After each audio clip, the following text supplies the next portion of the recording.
പുതിയൊരു വീഡിയോയിലേക്ക് സ്വാഗതം. റിയൽമിയുടെ ഭാഗത്തു നിന്ന് പുതിയതായിട്ട് ലോഞ്ച് ചെയ്യാൻ പോകുന്ന രണ്ട് സ്മാർട്ട് ഫോൺസ് ആണ്. ഒന്ന് റിയൽമി 9 പ്രോയും റിയൽമി 9 പ്രോ പ്ലസ് എന്ന സ്മാർട്ട് ഫോൺസ്. സോ ഈ ഒരു വീഡിയോയിൽ നമ്മൾ റിയൽമി 9 പ്രോ പ്ലസ് എന്ന സ്മാർട്ട് ഫോണിൻ്റെ സ്പെസിഫിക്കേഷൻ ഡീറ്റെയിൽസ് ആണ് നോക്കാൻ പോകുന്നത്. അതിനു മുന്നേ നിങ്ങൾ ആദ്യമായിട്ടാണ് ഈ ചാനൽ കാണുന്നുണ്ടെങ്കിൽ ഇപ്പോൾ തന്നെ ചാനൽ സബ്സ്ക്രൈബ് ചെയ്തിട്ടുള്ള ബെല്ലൈക്കൺ എനേബിൾ ചെയ്യാൻ മറക്കണ്ട. നേരെ വീഡിയോയിലേക്ക്. സോ ആദ്യം തന്നെ റിയൽമി 9 സീരീസിലെ ഈ ലൈനപ്പിലുള്ള സ്മാർട്ട് ഫോൺസ് ഈ മാസം, അതായത് ഫെബ്രുവരിയിലാണ് ലോഞ്ച് ചെയ്യാൻ പോകുന്നതാണ് നമുക്ക് റൂമർ ലഭിച്ചിരിക്കുന്നത്. അതുപോലെ തന്നെ നമ്മുടെ ഇന്ത്യൻ ക്രിക്കറ്റിൻ്റെ വൈസ് ക്യാപ്റ്റനായിട്ടുള്ള KL രാഹുലിൻ്റെ കയ്യിൽ റിയൽമി 9 പ്രോ പ്ലസ് എന്ന സ്മാർട്ട് ഫോൺ നല്ല രീതിയിൽ തന്നെ നോട്ടീസ് ചെയ്തിട്ടുണ്ട്. സോ എന്തായാലും നമുക്ക് തീർച്ചപ്പെടുത്താൻ സാധിക്കും ഈ ഒരു അടുത്ത കാലത്ത് തന്നെ ഈ ഒരു സ്മാർട്ട് ഫോൺ ലോഞ്ച് ആകുമെന്നുള്ളത്. അതുപോലെ തന്നെ ഈ ഒരു സ്മാർട്ട് ഫോണിൻ്റെ സ്പെസിഫിക്കേഷൻ ഡീറ്റെയിൽസ് നോക്കുമ്പോൾ നമുക്ക് കാണാൻ സാധിക്കുന്നത് ആദ്യം തന്നെ നമുക്ക് ഇതിൻ്റെ ഡിസ്പ്ലേ സ്പെക്ക് നോക്കാം. 6.43 ഇഞ്ചിൻ്റെ AMOLED ഡിസ്പ്ലേ ആണ് ഇവിടെ നൽകിയിരിക്കുന്നത്. 90 ഹെർട്സിൻ്റെ റിഫ്രഷ് റേറ്റാണ് ഈ ഒരു സ്മാർട്ട് ഫോൺ നൽകിയിരിക്കുന്നത്.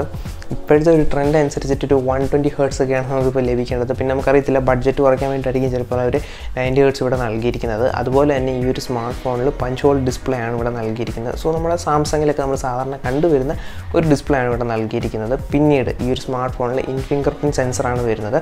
ഈ ഒരു ഫിംഗർ പ്രിൻറ്റ് സെൻസറിൻ്റെ പ്രത്യേകത എന്ന് പറയുന്നത് നമുക്കിതിൽ ഹാർട്ട് റേറ്റ് മോണിറ്റർ ചെയ്യാൻ സാധിക്കും എന്നുള്ളതാണ്. അതായത് നമ്മുടെ കൈ വെച്ച് കഴിയുമ്പോൾ നമുക്ക് നമ്മുടെ ഹാർട്ട് റേറ്റ് അറിയാൻ സാധിക്കും. ഈ ഒരു ഫോണിൽ പ്രത്യേകം ഒരു ടാബ് തന്നെ ഉണ്ട്. അതായത് നമ്മുടെ ഹാർട്ട് റേറ്റിൻ്റെ ഹിസ്റ്ററി അടങ്ങുന്നൊരു ടാബ് തന്നെ ഈ ഒരു സ്മാർട്ട് ഫോണിൽ നൽകിയിട്ടുണ്ട്. സോ എന്തുകൊണ്ടും നല്ലൊരു കാര്യം തന്നെയാണ് റിയൽമിയുടെ നൽകിയിരിക്കുന്നത്. കാരണം ഹെൽത്ത് റിലേറ്റഡ് ആയിട്ടൊരു ഫംഗ്ഷൻ ഒരു സ്മാർട്ട് ഫോണിൽ നൽകുന്നത് വളരെയധികം നല്ലൊരു കാര്യം തന്നെയാണ്. സോ ഇത്രയുമാണ് ഇതിൻ്റെ ഡിസ്പ്ലേ സ്പെസിഫിക്കേഷൻ ഡീറ്റെയിൽസ് എന്ന് പറയുന്നത്. ഇനി നമുക്ക് ഇതിൻ്റെ പെർഫോമൻസ് സൈഡിലേക്ക് വരാം. മീഡിയടെക്കിൻ്റെ 920 എന്ന് പറയുന്ന പുതിയ ചിപ്സെറ്റാണ് ഇവിടെ യൂസ് ചെയ്തിരിക്കുന്നത്. ഇതൊരു 6 നാനോമീറ്റർ ഫാബ്രിക്കേഷൻ ടെക്നോളജി യൂസ് ചെയ്തിട്ടുള്ള ചിപ്സെറ്റാണ്. 5G സപ്പോർട്ട് ചെയ്യുന്നൊരു ചിപ്സെറ്റാണ്. ഈ ഒരു ഇതിനെ നമുക്ക് സ്നാപ്ഡ്രാഗണായിട്ട് കമ്പയർ ചെയ്യുകയാണെങ്കിൽ 860 ആയിട്ട് നമുക്ക് കമ്പയർ ചെയ്യാൻ സാധിക്കും. അതുപോലെ തന്നെ 2.5 GHz ആണ് ഇതിൻ്റെ ക്ലോക്ക് സ്പീഡ് എന്ന് പറയുന്നത്. GP ഇവിടെ നൽകിയിരിക്കുന്ന Mali 68 ആണ് ഇവിടെ നൽകിയിരിക്കുന്നത്. സോ എന്തുകൊണ്ടും ബെറ്റർ പെർഫോമൻസ് നൽകുന്ന ഒരു ചിപ്സെറ്റ് തന്നെയാണ്. പിന്നീട് ഗെയിമിങ്ങിൻ്റെ കാര്യത്തിലേക്ക്, അതായത് ഗെയിമിംഗ് ഓറിയൻറ്റഡ് ആയിട്ടുള്ള ആൾക്കാർക്ക് അറിയേണ്ടത് മീഡിയടെക്കിൻ്റെ 900 എന്ന് പറയുന്ന ചിപ്സെറ്റ് ഉണ്ടല്ലോ, ആ ചിപ്സെറ്റിനേക്കാളും 9x ഫാസ്റ്റർ പെർഫോമൻസ് ഈ ഒരു ചിപ്സെറ്റ് നിങ്ങൾക്ക് തരുന്നതാണ്. അതുപോലെ തന്നെ പവർ എഫിഷ്യൻറ്റും ആയിട്ടുള്ള ഒരു ചിപ്സെറ്റാണ്. സോ എന്തുകൊണ്ടും മീഡിയടെക് 900, ഈ 920 നമ്മൾ വേറൊരു സ്മാർട്ട് ഫോണിലും കണ്ടിട്ടില്ല. പക്ഷേ 900 നമ്മൾ വളരെയധികം ഉപയോഗിച്ചിട്ടുള്ള ഒരു ചിപ്സെറ്റാണ്. വളരെയധികം നല്ലൊരു ചിപ്സെറ്റാണ്. സോ എന്തുകൊണ്ടും നമുക്ക് പറയാൻ സാധിക്കും 920 എന്ന് പറയുന്ന ചിപ്സെറ്റ് വളരെയധികം നല്ലൊരു ചിപ്സെറ്റ് തന്നെ ആയിരിക്കും.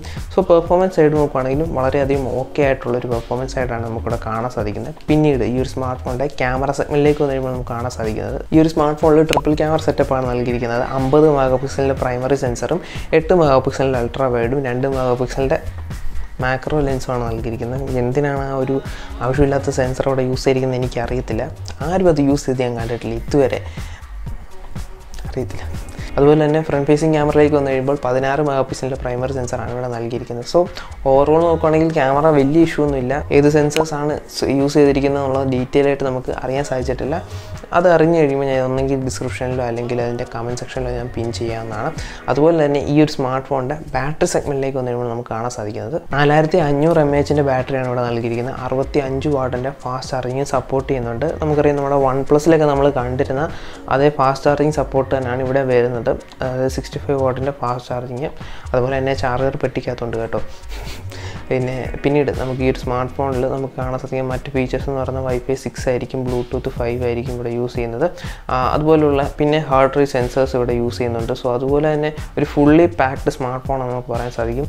ഷവോമി അതുകൊണ്ട് തന്നെ വളരെയധികം നല്ല രീതിയിൽ തന്നെ പേടിക്കേണ്ട ഒരു അവസ്ഥയും കൂടെ ഇവിടെ വരുന്നുണ്ട്. ഇവരതിൽ നല്ല ഔട്ട് പെർഫോം ചെയ്തില്ലെങ്കിൽ കുറച്ച് കഷ്ടമാണ്. കാരണം റിയൽമിയുടെ ഭാഗത്ത് നോക്കുകയാണെങ്കിൽ OS വലിയ പ്രശ്നമില്ല.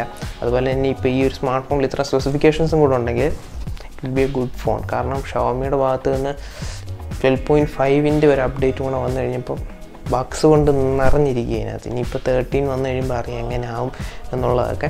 സോ എന്തായാലും നമുക്ക് അതിലേക്ക് പോകണ്ട. സോ ഈ ഒരു സ്മാർട്ട് ഫോൺ റിലീസായി കഴിയുമ്പോൾ നമ്മൾ ഇതിനെപ്പറ്റി ഡീറ്റെയിൽ ആയിട്ട് റിവ്യൂ ചെയ്യുന്നതായിരിക്കും. അപ്പോൾ നിങ്ങൾക്ക് എല്ലാവർക്കും വീഡിയോ കണ്ട് ഇഷ്ടപ്പെട്ടു എന്ന് വിചാരിക്കുന്നു.